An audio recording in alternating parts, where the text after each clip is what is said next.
competition, and your reward was you got to spend a weekend with all these veteran screenwriters. And I got there, and these guys were they were awful. They were just so unhappy. They were so miserable. They had that sort of low-level resentment that you see in flight attendants. And,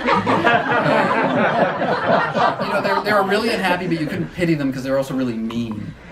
So I thought, these guys have made it. They're sort of, they've written a lot of famous movies, and they were this disenchanted. And I thought, I should really learn from this and go in a different direction. So I took Prometheus Man and turned it into a novel, and I'd actually written 2 novels in my early 20s, and I looked at those, and they were, those were like something someone had, written in urine in his basement or something.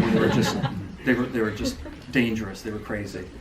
But I, looked at those, figured out what I'd done wrong, and focused on, writing this new manuscript. And I wrote 1,000 words a day and stuck with it. And I wound up sending it out to people, and all the agents rejected it. And so I started asking them, what can I do to make it better? And apparently no one had asked them that in a lot of cases.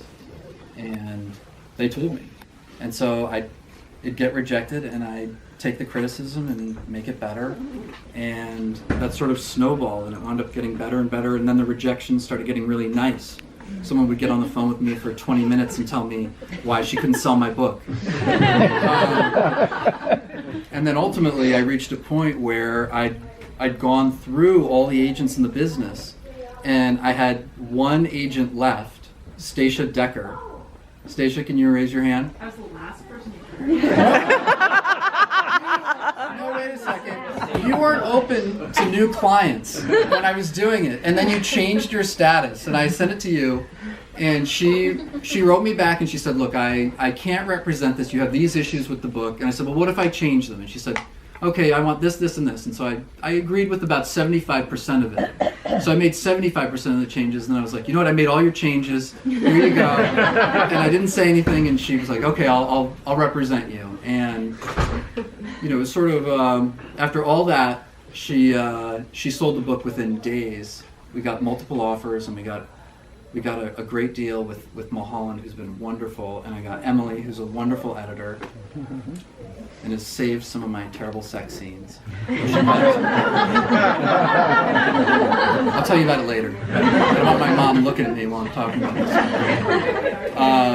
But so that was the process. It was really sloppy and messy, and I sort of failed upward until it finally got done. So now I'd like to do a reading for you guys. Can someone hand me a book? Throw it at him. It's going to cost you.